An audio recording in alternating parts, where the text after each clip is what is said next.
Portland streetcar goes sliding into a parking lot during rush hour, and the Bureau of Transportation saying it was a truck that turned right into its side.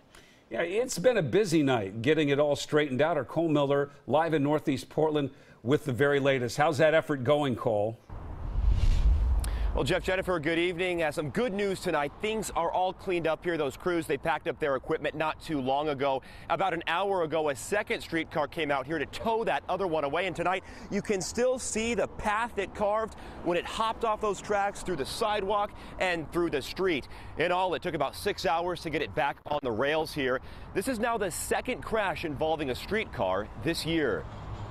All of a sudden, I heard a horn, but it kept going. Now the scraping noise started, and it just kept going.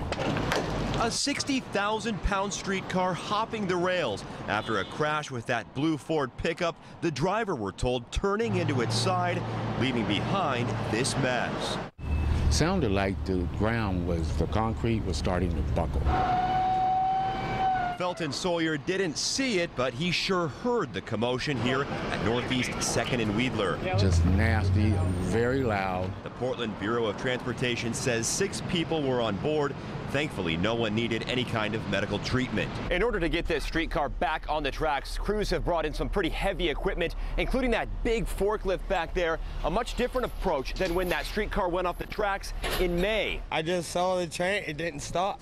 It hit the car, and the car hit the track, and boom, boom, boom, bang, bang. The train didn't have no brakes. They couldn't stop. That crash at Grand and Taylor injured one person and required this crane to get it back on its tracks.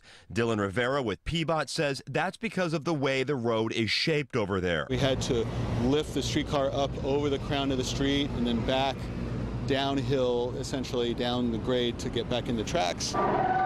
This time, cleanup moved quicker, but this was still no easy job.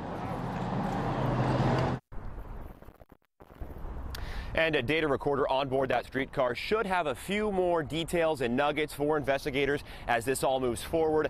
No word yet tonight on if that driver has been cited. Reporting in Northeast Portland, Cole Miller, KOIN 6 News. All right, Cole.